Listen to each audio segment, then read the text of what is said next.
Hey y'all, hey. What's up, gang? It's me, making it make sense. How are y'all? Okay. So, today's guest was initially planned to be Sarabi Queen. She may be a little delayed, but she did have the courtesy, unlike another person, to let me know this in advance. So,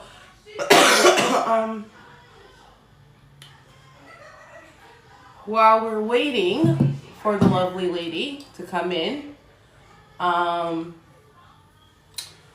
guess we'll talk. It'll just be me and you guys for a little while. So,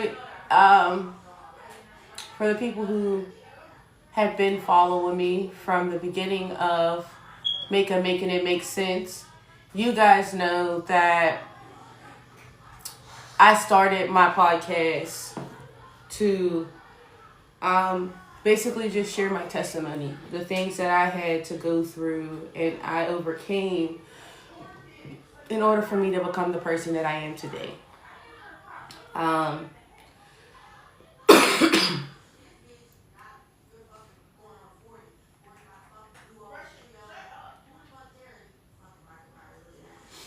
One moment, please.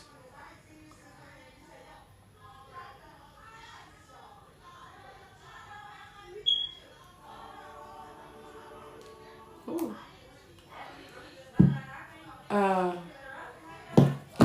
And a lot of people might not know, because when I started this, guys, I didn't know everything. I didn't have like the know-how for how to save the footage so that I could post it to YouTube when I first started. So there's I want to say a good 11 episodes of Making It Make Sense that isn't available for people to go back and watch to see how I started my podcast off. And now I'm at the point where I do have my guests. They come in I have guests on Tuesdays and Fridays right now, and I'm doing interviews, and I've come such a long way from my little start in my basement. And I'm very proud of myself. I'm sorry, y'all. It's not, hold on. I had a topic for every one of the podcasts that I had in the beginning, the episodes that I had at the start of this, and I have accomplished a lot. It was hard for me when I first started to talk about the things that I had to overcome in order for me to become the person that I am today. But I had to find my voice again. There was things that had happened to me in the past where I had felt like my voice had been taken from me.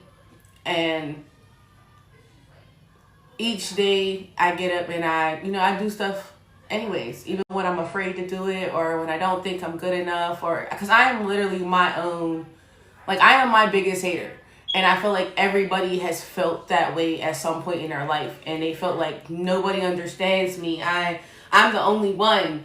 And that was the whole reason why I started my podcast. I was like, I want to see somebody that looks like me talking about the things that I went through, so that I know that I'm not the only one that went through this stuff. And maybe what I'm going through isn't as bad as what somebody else is going through, but it was pretty shitty for me. Excuse my language. I had to rebuild without guidance or help from the people I love the most. And for the month of November, the theme for this month is thankfulness and gratitude, and the strength that Black women find to do the impossible when it seems like the world is always against you. And I just felt like that was a great theme, and that was a great conversation piece. So I decided that that would be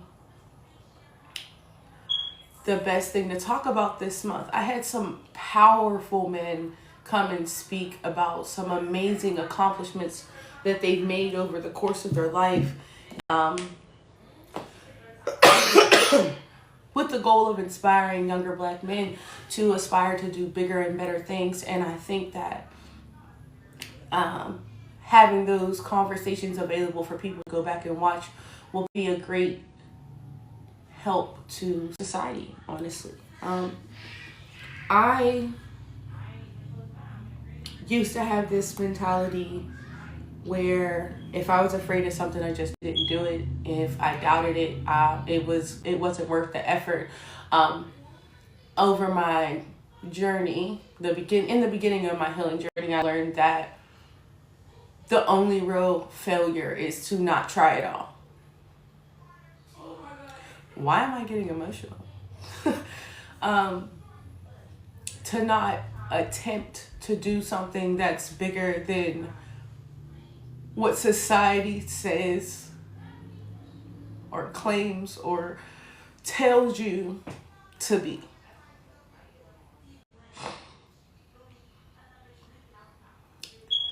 Nobody's going to believe in you like you believe in you, and I think that people should continue to go after their goals and their dreams no matter what.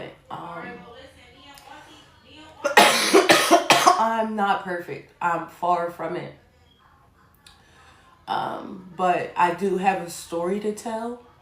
And for the people that it's meant to help, they'll hear it. And that's what make sense is. That's what we're trying to, like, let's make it make sense. That's what this is about. That's where the hashtag came from. That's where it is. So I'm going to use today to talk about how I became me. And in order for me to do that, I have to tell you guys a little about who I used to be, for you to understand who I am now. So, for those of you who don't know me, my name is Michelle. Michelle used to be Make a Baby, Peanut, Shell, Shelly, whatever. I experienced a lot of trauma at a young age, which led to me making some very poor decisions and judgment when it came to friends and associates. The people that I chose to be around taught me some things that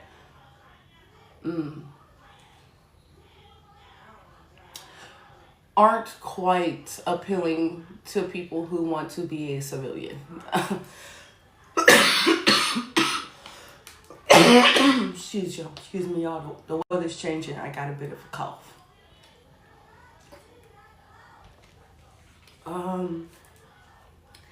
I could talk a lot about the beginning. I don't know. I feel like it was definitely worth the 11-part episodes that I went through to express who I am and where I came from.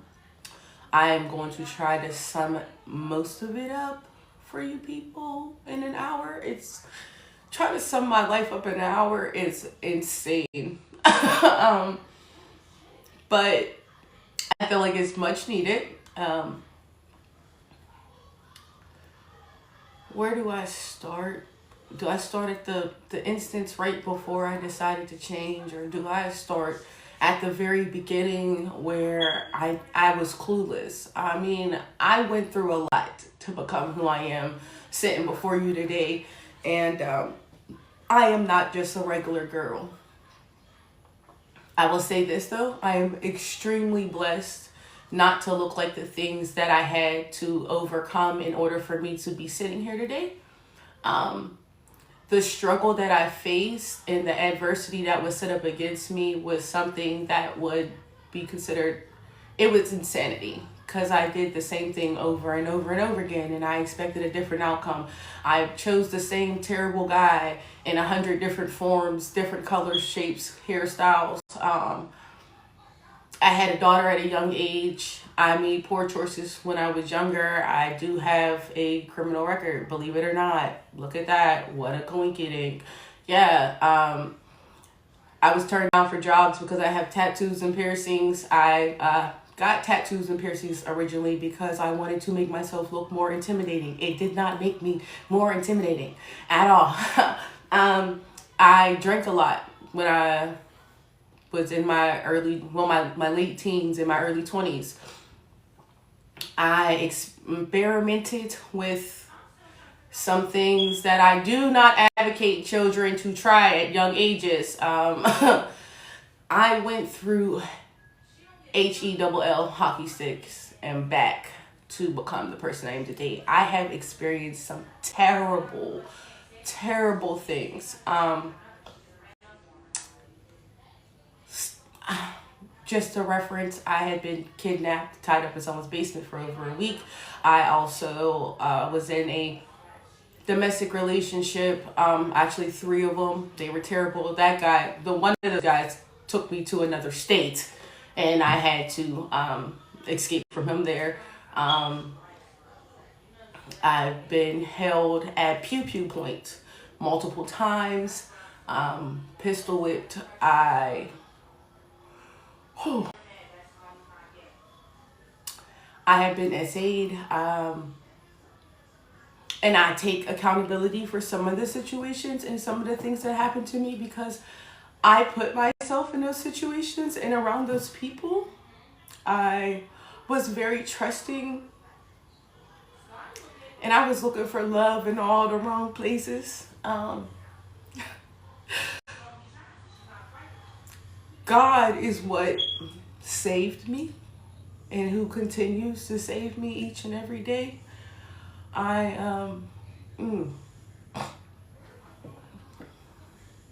don't know where I would be if it wasn't for God keeping his hands on my life. So I'm trying not to cry because we're only 10 minutes into this. I have a 11-year-old daughter. I now have custody of my 2 sisters. My daughter had to witness a lot of the things that I experienced. My daughter had to witness a lot of the things that I experienced, and the bad decisions that I made.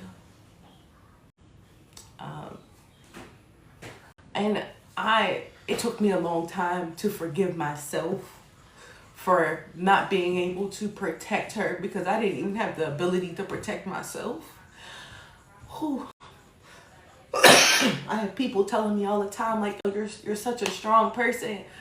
And I'm like, bro, you don't know what I went through at all. Like, you don't know. Some people say, oh, you're mean or you're acting different. I am different. I am so much different than the person that I was when I experienced and I went through these things. I didn't have help. I didn't have somebody to call to come and save me. My mom kicked me out at 13. She said, if you want to be grown, go be grown. I'm not blaming her for nothing. She did make the same mistake over and over again and choose not to be my parent, though. She did tell me to get out instead of telling me to go to my room. My grandma, God rest her soul, passed away when my daughter was born. And when she left, she was like the only real parent I had. So, like, when she left, a month after my daughter was born, I lost my mind. I felt like I had nobody and nothing. I had people telling my daughter was born. I lost my mind. I felt like I had nobody and nothing.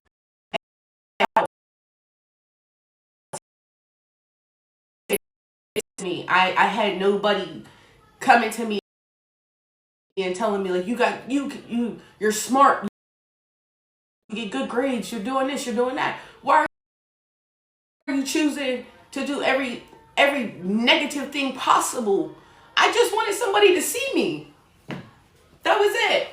I wanted somebody to see me. So now I'm making sense of it now as I'm healing and I'm growing and I'm taking accountability for the part that I did play. But there is something things that I experienced in my life that a child should have never had to go through.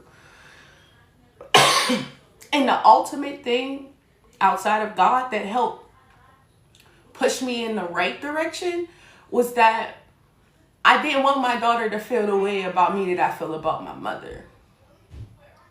So the theme for my conversations this month being gratefulness and thankfulness and talking about strong Black women doing impossible things when the odds are stacked against them. It stems from me recognizing what grateful looks like. Because I'm grateful to be sitting here giving my podcast and sharing my testimony with people, because I know there's a lot of young girls in their teens and in their early 20s that's feeling like ain't nobody out here that know how I feel. Baby, I know. My scars are more than just skin deep. I get up every day and do something that somebody told me I would never be able to do. Live. Because for a long time, I existed in this world. I was just here. I felt like I didn't have a purpose. Like nobody was going to listen to me if I got up and say, hey, listen to what these people did. Hey, listen to what's going on. Hey, this is how I feel. This is what you guys are doing. This is what I need so I can be better. I felt like nobody cared.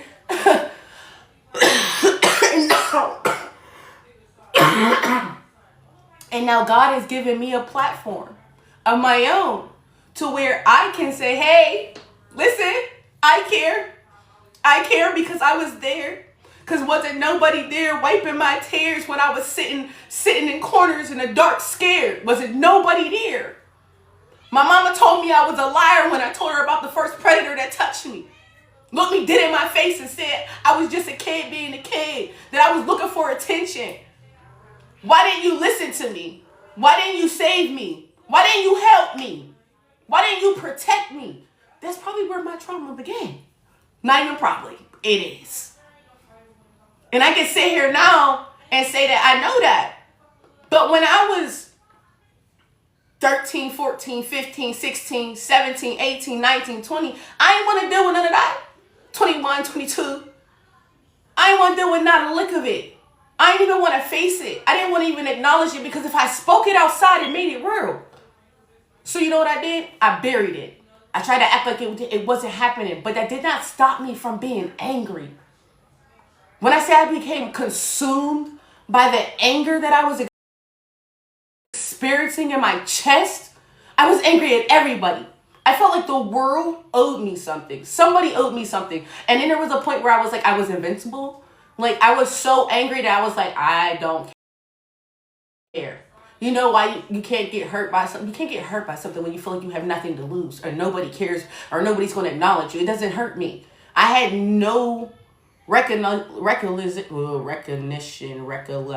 Y'all, I forgot the word. Realization of the capacity of the fact that there were genuinely people out here that cared about me, that I actually mattered to somebody. I didn't realize the impact that I've had on people's lives until people started coming and talk to me now. I'm going to do some story times on here about some of the things that I had to go through in detail, because right now I'm trying to just express, like, all of the things that I went through is what influenced me and pushed me to want my vision of my podcast to become a reality. I want to create a platform for individuals that would consider themselves just a regular human being, just trying to go after their dreams as well, to share with the world their side of this is why I am me. Like, one of my guests, Cool Reese, I would have never imagined he experienced the things that he experienced in his youth if I wouldn't have had a chance to sit down and talk with him on my platform. And I've seen this man. I've been in the same room with this man before, held a conversation with him.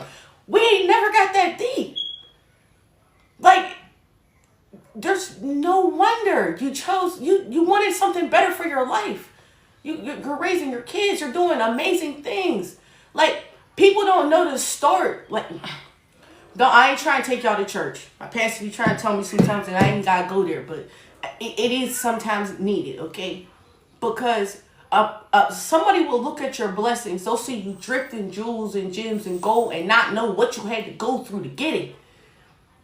Okay, I keep my hair done now. I keep my nails done. I keep myself dressed. I stay nice.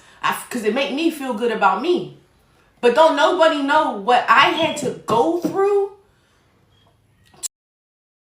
to become making it make sense. They don't know what I had to go through to become Michelle Lynette Travis. They don't know. Because for a long time, my identity was controlled and dictated by everybody else around me. I had people, places, and things telling me what I was supposed to be, who I am. It took everything in me to fight through the stereotypical phase of things to become me. To become me. Because if the world had any say in it, I'd still be sitting in that dark corner in that dirty, dusty bar that smelled like cigarettes and pee, drinking Tennessee whiskey and crying because I felt like nobody cared. I could sit in the girl. You know it's bad when the old wine at the bar know you by name and bring you fish from when he go on fishing trips. That's how often I was there. It was so real. I could call to see if my bartender was there, and she knew to make sure that my seat was. I had an assigned seat. You want to talk about it? I had an assigned seat at my bar. Yeah, they knew that if I came in, that's where I was sitting, and I refused, and I would show my behind if I couldn't sit there. Because that was my seat. That's my seat. Get out my seat. It was bad. It was bad. It was terrible. And I thought at this time in my life, at that point, I thought I didn't have a problem. I thought I was just a regular person outside having a drink, right? No, that wasn't it. I had a problem. And my biggest problem was that I lacked the mental capacity, the emotional capacity to express myself. I did not have the ability to speak up for myself. I was a all around people pleaser. I was willing to give up who I was to satisfy other people, to make sure other people were happy. I had no sense of identity. Thank you so much, Sid. Because girl, you've been there.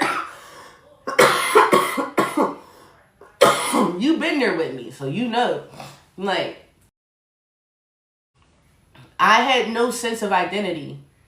And I didn't have anybody encouraging me to find my identity. I did come across a few people who sat me down and would have a deep conversation here and there, but at that time I did not have the mental capacity to process the advice that I was receiving, nor did I believe that I was capable of doing any of the things that I am actively doing right now. Like, I felt like I was what those people were saying to me. Like, I had no sense of self-worth. It wasn't until I separated myself from all of those people, those places, and those things that I was able to gain an understanding of who I am and who I wanted to be. I thought that I needed love from them, when the only person I needed love from was the person looking at me in the mirror. I needed to love me. It wasn't until I started to love me that I was able to even grow in any type of way, shape, or form. I didn't acknowledge me, and that was my biggest, like, that was it. That was the moment for me. Like, I got away from all the people telling, all the naysayers, all the swine. Because I was casting my pearls to them. I was giving them my all. I was putting all my energy into everybody else and not giving myself a single drop, baby. Not giving myself nothing. I ain't saved no crumbs for me. Baby, I'm busting my ass at work. I'm on the block. I'm outside. I'm in the streets. I'm in the bars. I'm kicking in doors. Baby, I was hitting licks. I was doing all that. I was crashing out for everybody. Hey. Like, I was really out there. I was doing everything and anything. I was putting all my energy into everybody else. Baby, it wasn't until I gave myself half the energy that I was giving to the world that I became me. That I recognized myself. Baby, I got a loud mouth. And I can fight. What's up? Y'all, girl, I want you to do. No, I don't want to do it today. I'm staying in the house. I need you to come. Can you come to the bar? No. Can I borrow $20? No. Guess what? No is a complete sentence, baby. I want every woman needs to learn it. It's a complete sentence. I don't have to do none of that. No. What is the benefit of it? What? I'm gonna keep giving you everything I got. What you gonna give me? I'm waiting. Is it gonna better my life? Is it gonna better my kids' life? Is it gonna push us in the direction that God plans for us? No. Then I don't care. Don't call me then. Oh, you're acting weird. I am, and I'm okay with it. I'm fine. Go ahead. Bye. And if me telling you the truth is a problem for you, then you weren't supposed to be in my life anyways. My problem was that I held on to things that weren't meant for me. Yeah, I had assignments that were supposed to be here temporarily that I held on to for years, and it kept me in the dirt. Because what? I was supposed to let it go. I wasn't supposed to be there. I was never meant to fit in with the people that I was around, and it's okay. It's okay. Don't like me then. It's fine. It's fine. And I'm okay with that. Yup, I'm okay with that. You don't have to like me. You don't have to like me. You don't have to care about me. You don't have to do none of that. As long as I like me and I believe in me and I'm pushing me, then I'm going to get everything that is meant for me. I don't care. If you don't like it, that's fine. It's not meant for you. And that's when my life changed. My life began to change. I took me and my daughter, we stayed in a itty bitty room for months. Well, not months, because God had a plan for me. We was in there for about, I say 34 days. We were in one room. Me and my big ass kid in this one room with they gave us 2 beds. One room and a little bitty TV with a DVD player in it. It didn't even have cable on it. And the DVDs didn't work. The DVD player didn't work if I'm mistaken. We was watching TV on our phones in there. Yeah. They was hella racist to us. They had all the ninjas on the 3rd floor there too. And this is supposed to be a place that you're supposed to go to looking for sanctuary for help. In that room, while my daughter was asleep, I would sit in there and cry every night. I cried every night for 34 days after my daughter went to sleep. And when I cried, I thought about every little thing that I ever experienced in my life that I blamed myself for, that I couldn't forgive people for. I got in my silent place, my quiet place, my lone space, and I spent time with God and asked Him to heal me, to renew my mind, to clean my heart, to reorder my steps so that I could draw closer to Him. And in that time, I became the person that I am supposed to be. And I have so many people that I am grateful for. That's what this month is about. I am grateful. I am more than grateful. Because if it wasn't for them 34 days, baby, the 34 days that I thought I'd never get the worst pain in my life, I grieved. Everything I've ever lost, every piece of me I couldn't identify with, I grieved. I grieved people that are still alive to this day in that room. Those connections, those relationships, those moments. In order for me to become who I am, I had to let it go. Oh my God. Girl, when I tell you it was something. It was an experience. And after that, I still got up and I walked around to every place I could think of to get a job at, and I put in an application. And I was like, hey, are y'all hiring? No. You got too many tattoos on your face. You're too brown. No. You got too many piercings. Oh, we can't hire you with your criminal background. And then finally I walked into a place and I looked at this woman and I told her, listen, if I don't get this job, I can't get my apartment. And me and my daughter got 2 more days left at this raggedy hotel that we in because the shelter kicked us out. I have a landlord willing to give me a lease today.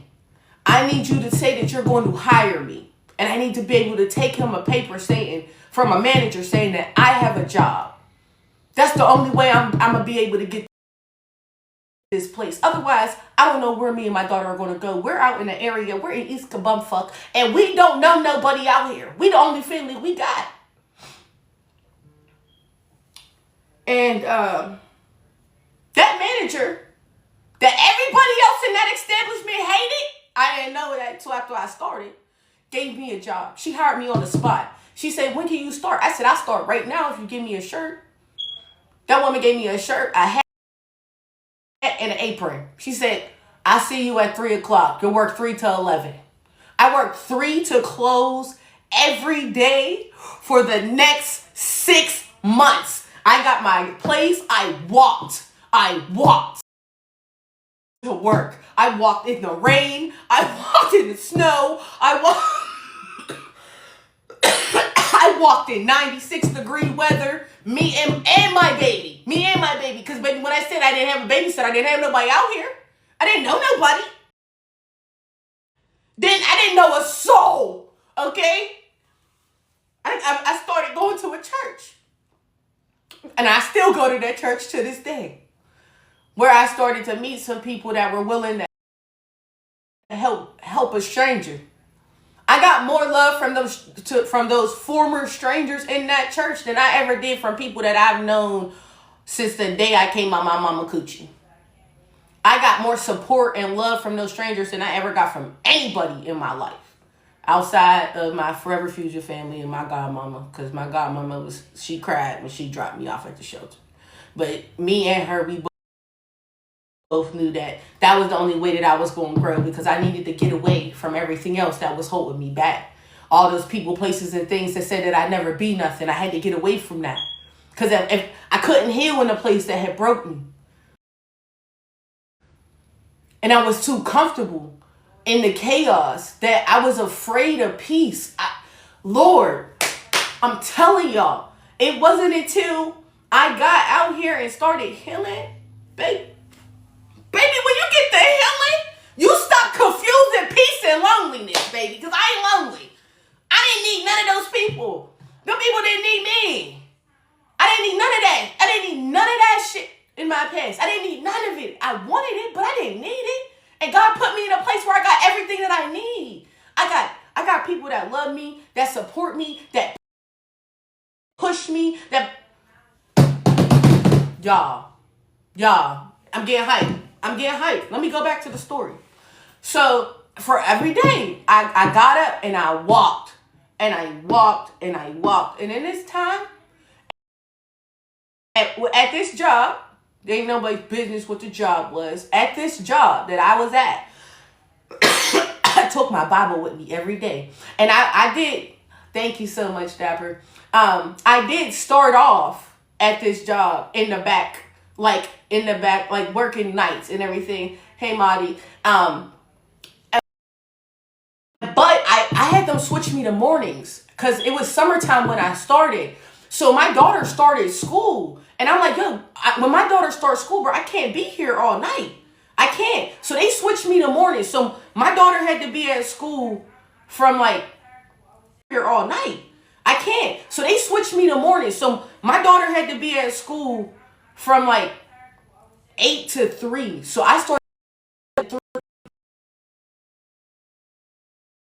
All right, listen, this is what's going to happen. I can find somebody who, she be all right at the house by herself until the bus comes. As long as she get on the bus, we cool, right? So I get her off to go to school. I would go to school. I would walk to work, and I walked. Okay, I walked every day. And then some old military guy saw me walking. He gave me a bike. So when after a while, I was riding my bike, and then my tire popped on my bike. I didn't know what I was supposed to do. I still had to go to work. If I can't go to work, I can't keep the place that I just got. Because mind y'all, prior to this, I had been homeless for 2 years. And nobody knew I was homeless while I was homeless. Like, I had people that were like close friends of mine that did not know that I was homeless. And when they were like, so where you been at? Everywhere, a little bit of everywhere. This couch, that couch, this floor, that floor, a blow up bed that get flat 2 hours after you lay on it. I was all over the place. I was a mess. Like, I was like a nomad. I was, floating. I was floating. And then, anyways, I keep wandering back. I told y'all, an hour's not long enough for me to tell y'all this whole story, but we try and just get to the good part, to how I got to where I am right now. So, I did that with that. I stayed there for almost a year and a half before I left that job. But in that time, y'all, a year and a half ain't that long to most people, but to me, it felt like 5 years. I accomplished so much in my life in that year and a half than I ever had in my past. Like, it was like it made anything I did before than I ever had in my past. Like, it was like it made anything I did before it look like why did you do this? Being sober was the biggest one. That was the biggest thing for me. I needed a clear mind to be able to rationalize everything that was going on around me. I had to understand, to comprehend it, to break it down, to make a plan. Like, I made a plan. I said, all right, so I'm going to go to work. All right, when I get off at 3, that office closed at 4. If I can ride my bike the 7 blocks I need to that office, and I get there before 3:45, I'm calling the lady as I'm clocking. Listen, I gotta ride my bike down the street. I ain't got no other way to you. I ain't got no money for Uber because my money gotta go to my bills. Listen, if you could keep the office open till I get there, I'll have that paper signed so that I can do what I need to do. All right, please. Listen, if you could keep the office open till I get there, I'll have that paper signed so that I can do what I need to do. All right, please. I will do for you, because I mean, I be on that butt huffing up the hill, and y'all, I'm asthmatic, so y'all know I was stopping. I couldn't breathe, and then I make it there with the bare minimum, like maybe a minute or two to spare. They let me in. I get the shit done. I sign the paperwork I need to sign, and then I keep pushing. Like, and I did this. Like, I got up every day. I had a list. Like, all right, I'm gonna use his CD. Oh wait, I have to open. Let me. Where the slit at on it? I just want the cover. All right, y'all see how he got a list of every song on this CD? This Mr. Abel, by the way. Y'all can get these. Y'all can get you one too. The songs are also available on all platforms. But y'all see how he got a list? This is how I make my list every day. Okay, I made my list like this, and this is what I gotta do. This is what I need to get done. And if I don't get this done, then I'm not gonna make it to I'm not gonna be able to do what I need to do. I did that every single day. I got up, I had a list, and I accomplished it. I got it done. Even when I didn't want to. And when I got up and I was crying, I still can't catch where I live in this ain't Pittsburgh public transit. It don't come every 15 minutes, baby. The buses out here run every hour. And if you still can't catch where I live in this ain't Pittsburgh public transit. It don't come every 15 minutes, baby. The buses out here run every hour. And if you miss that bus, you was screwed. You're screwed. If you got somewhere at 4:00, then you're leaving the house at 12.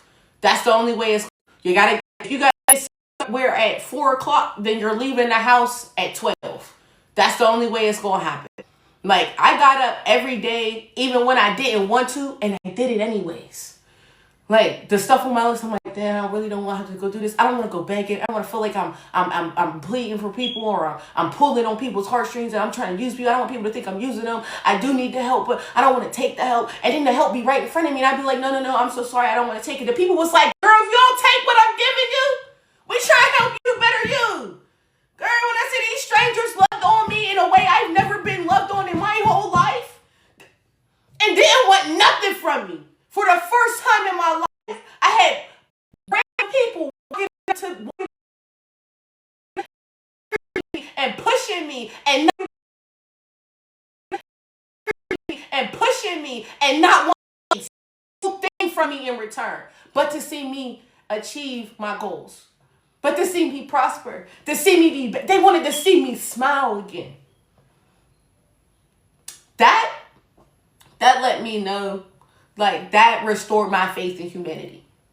Coming out here and seeing these people genuinely just love on folks, just want people to do better for them.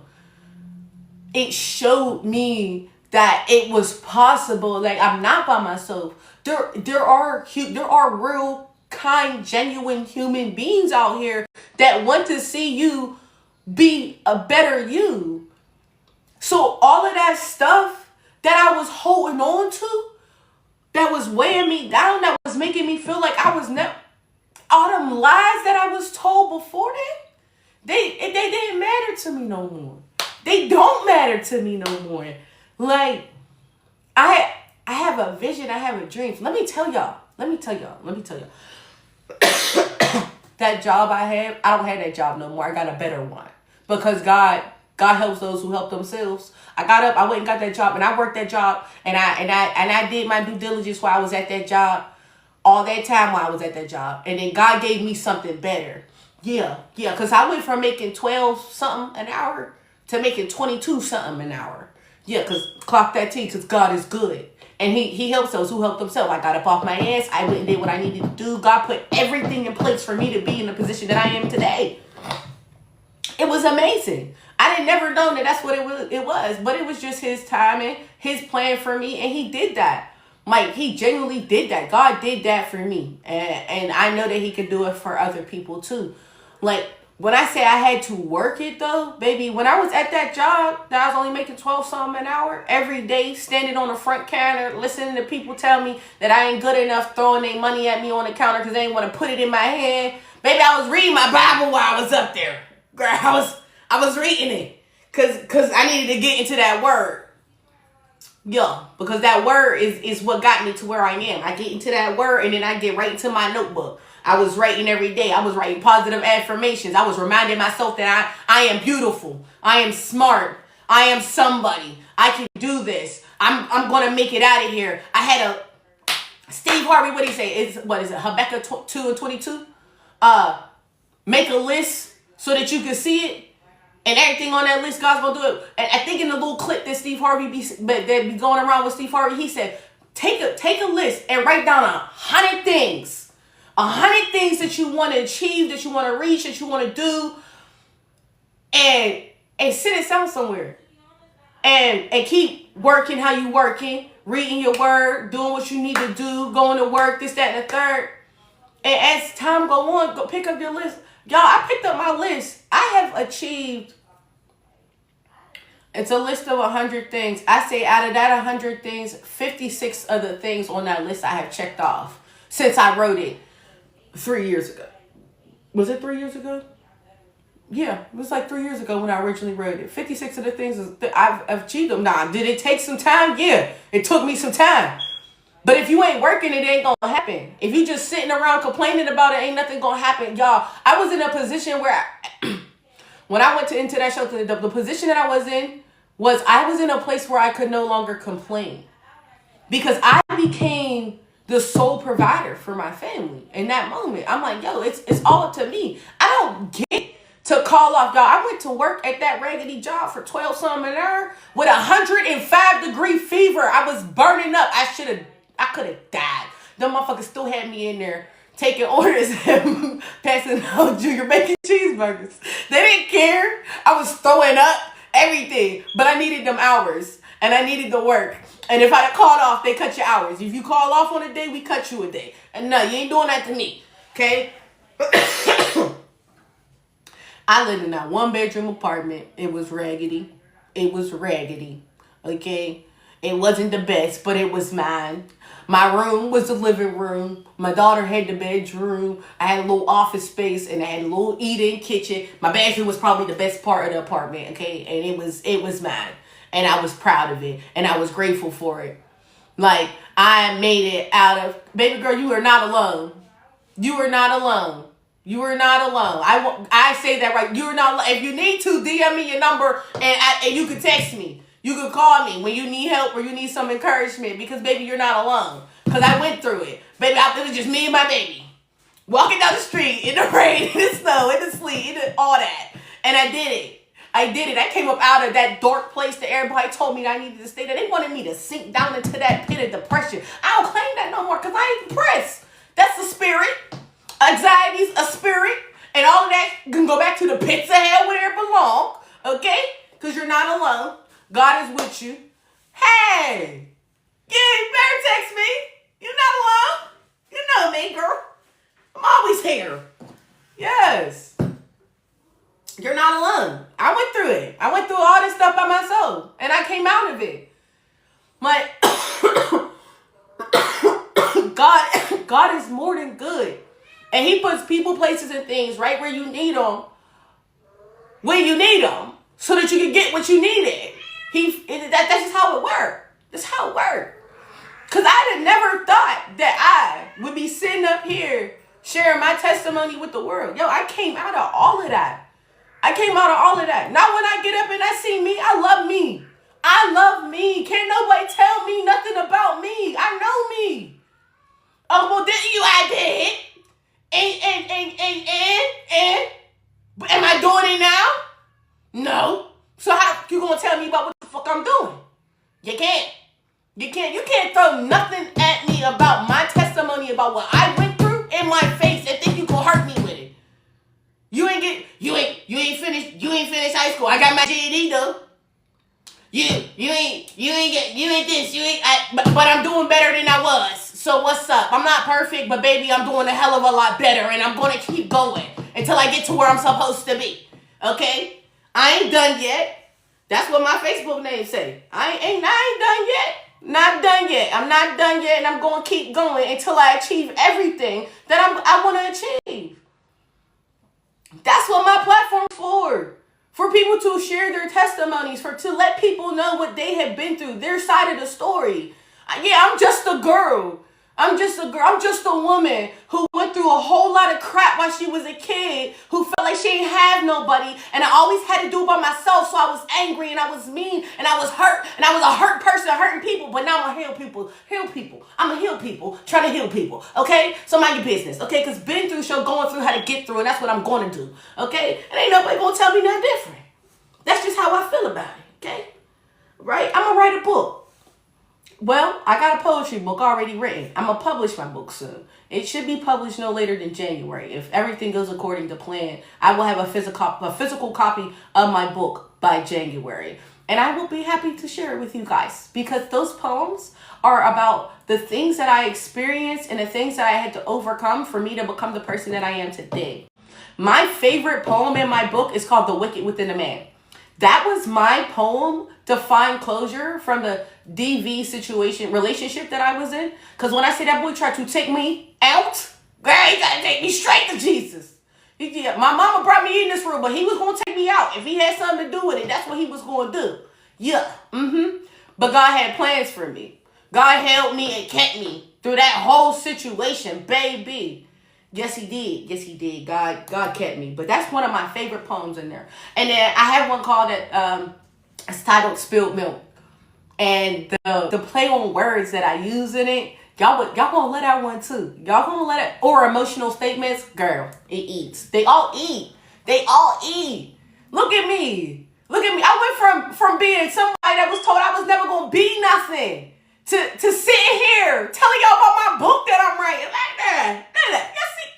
Y'all get what I'm saying? This whole time I'm telling y'all, God be doing stuff. He be just chef kiss. He be doing stuff. That's all. So I was hoping that my my guest was going to be able to reach out to me while I was still on here, and that she was going to come in late. I guess we will be rescheduling her. So anybody who did come in here that was expected to hear the conversation between me and Sarabi Queen, it will happen at a later date. It just won't be able to happen today. I guess she got really busy. And us moms get busy and we can't control everything all the time. So it's okay. But I'm definitely going to be bringing her back at a later date. I still have all of these wonderful questions for her, and I can't wait to hear her life story, her testimony about the things that she's overcoming and that she's aspiring to do with her life. It's awesome, y'all. I was a little all over the place today, but it's okay. Y'all heard me. Y'all got the message, and I'm posting it. So this episode was about me, making it make sense. So y'all know a little bit more about me, okay? Because I went through a lot, okay, and I just got a little passionate at times. That's why I get loud. I'm sorry. I gotta take this shit serious though, because people be feeling like there's no way out, like they have to suffer, and that nobody understands how they feel. I promise you that there is somebody like me who feels just how you felt. Felt just how you feel right now. My pastor says it to us all the time. Been through shows going through how to get through. And I've been through a lot. Okay? And that is quoted by Bishop Carl E. Jones. Okay? Been through show going through how to get through. Okay? And I've been through it. Okay? So if you need to know how to get through it, I show you, okay? I show you a way. I show you, and you start with the way, the truth, and the life, Jesus Christ. Okay? That's where you start. Start there. Start in your word. Girl, I'm telling y'all, sir, girl, boy, girl, sir, mister, all y'all, everybody in there, you start there. You start with God, because that's how I started. Because it was just me and God in a quiet place for a long time. Before I even started venturing out into the world, like I had to learn to trust myself around people again. Because there was a time, like my mind was so warped from the relationship that I was in, because he had kept me, he like isolated me. He kept me by myself. Like he made me question myself while I was with him. Girl, when I found me again, me and all my color wig, baby. I found my smile, baby. I found my laugh. I found my strength. I learned, I love. I know how to love still. The fact that I can get up every day and still smile and keep pushing. I get up I work 59 hours a week, y'all. Don't play with me. I got 2 cars. I got a 4-bedroom house I'm sitting in. What? I was homeless. You can't tell me nothing. You can't tell me it's not possible. Because I took I am possible. You said it's impossible. I said I am possible. You can't tell me it's not. Because I did it. I was homeless. I ain't had nobody help me. I ain't get no GoFundMe. I ain't get no none of that. I had to work, baby. I had to work. Blood, sweat, tears. I had to get up and get it out the mud. And I did that. Yup. I did that. I deserve everything that I have. And I deserve everything that's coming to me. Because God knows. He knows the tears I cry when nobody's around. And baby, I promise you, he's keeping count of yours too. Woo, y'all. Drink real quick. Hold up. I'm telling you. God be doing it. And if you don't think he's doing it, there's something wrong with you. Okay? If you think that you're alone, you're never alone, because God said, I will never leave you nor forsake you. He meant that. Baby, he meant that. He meant that. Because when I was in that house, let me tell you, this sidetrack, squirrel. I got a squirrel brain. Squirrel just ran across the screen. I just remember some ADHD. Y'all be there with me sometimes. Listen, right? When I was in that relationship, when that man would get to be like pummeling me, I would reach for grab my Bible, and I'd hold it, and I just start, the Lord is my shepherd. The Lord is my shepherd, I shall not want. Right? I go like that. Or I would literally scream the Lord's Prayer.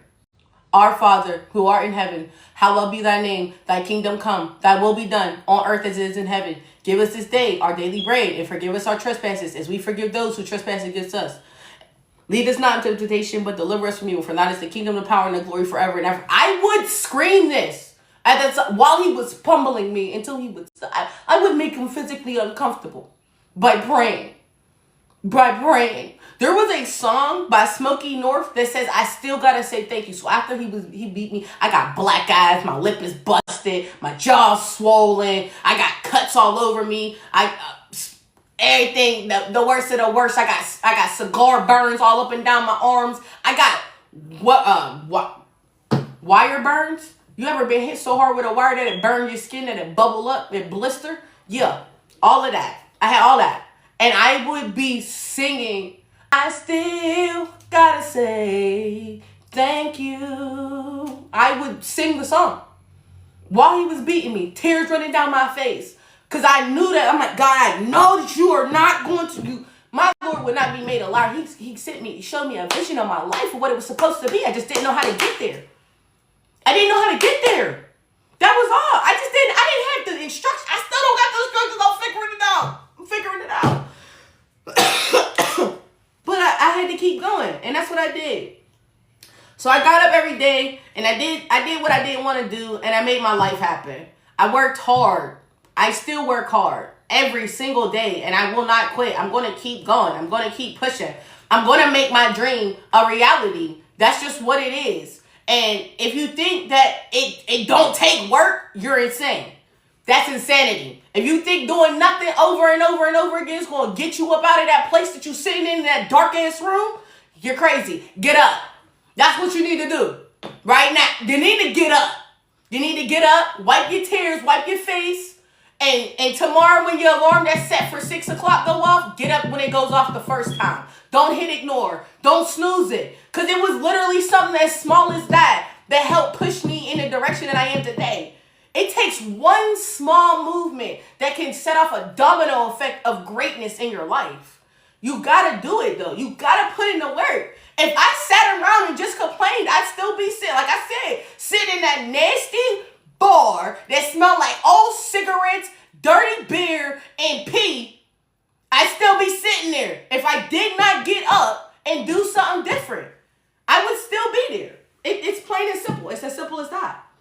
But I'm not there no more. God had a plan for me. And now I'm using my platform for other people to share their testimonies. I had some wonderful guests on last month, and I'm going to have some wonderful guests on this month. I am so sorry that my guest, Sarabi Queen, wasn't able to make it today. I told y'all a little bit earlier, I will be rescheduling with her, and we will get her on here, because I'm still going to talk to that queen. Even if it's outside of Tuesday or Friday, she going to come up on here. She going to talk to me. We might do a Sunday one just for her, okay? Anyways, yeah, that was it, y'all. I had to let y'all know a little bit about how Makesense started making it make sense. And that's why we making it make sense. You feel me? Like, sorry, y'all. I got emotional. I almost started crying at the start of this. And I had to remember that God had plans for me. Ain't no crying over here, okay? Had to let y'all know, okay? But, for those of y'all who've been rocking out with me this whole episode, thank you. I didn't think I was going to be doing an episode with just me, this soon. I didn't plan on doing, coming back with these type of conversations until December, the end of December, because I do have some guests coming on at the beginning of December as well. Y'all will find out who in December, okay?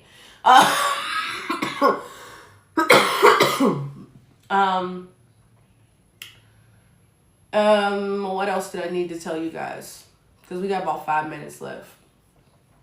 On Friday, I will be having Blossom Nicole, the queen of poetry, the owner and runner and CEO and establisher of Poetry and Me LLC. She's amazing. She also was my first guest of episode 12 of Let's Make It Make Sense with me. She's absolutely amazing. I'm bringing her back because we're going to have another discussion. And then after her, the following Tuesday, next Tuesday, I believe is. Hold on, y'all. Let me get my flyer up. Next Tuesday is the 11th. Yes, on the 11th, we will have Writer's Block 412 on, and I will announce the other guests as the month continues to go on. I also have a video posted on my page. For those of you who follow me, you can go and see the video of the flyers. Because I have 8 wonderful women coming on, and they're going to have some amazing conversations with me. And the final one is the one and only Boss Lady. She's going to end the month with me.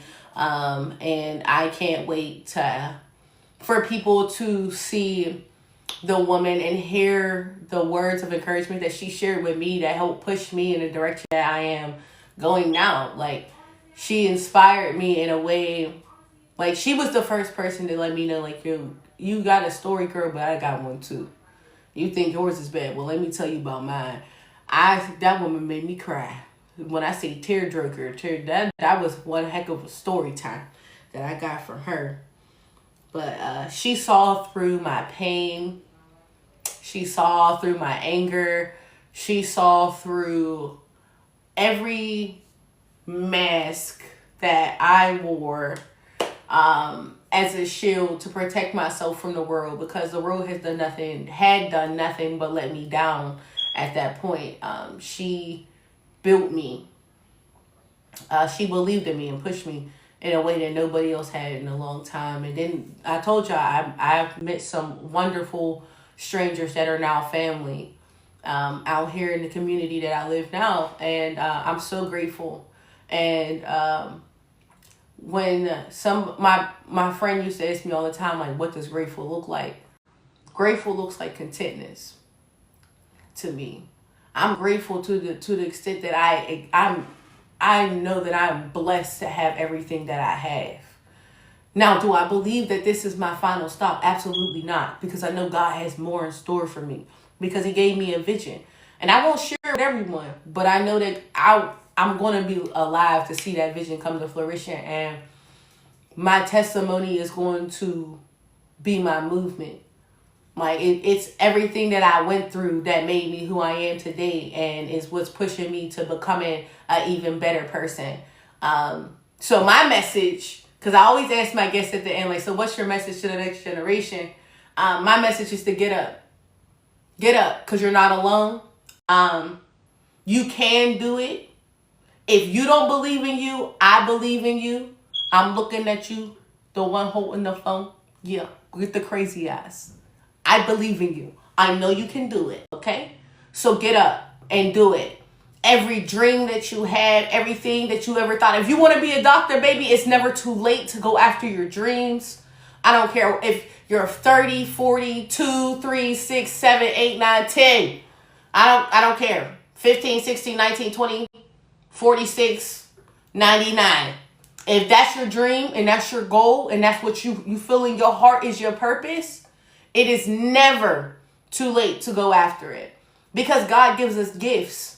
And it'd be a shame of you to sit there and waste it on a bunch of naysayers. If they don't believe you, screw them. Tell them to come fight me. Okay? Because you can do it. All right? Anyways, that's it for tonight's episode. I love you guys. I appreciate everybody. I appreciate everybody who stopped in and listened, whether it was for 5 seconds or the hour length of the video. If you have any questions, if you're interested in being a guest on my podcast, DM me, reach out, let me know. And I love you guys. All right. Peace, be easy.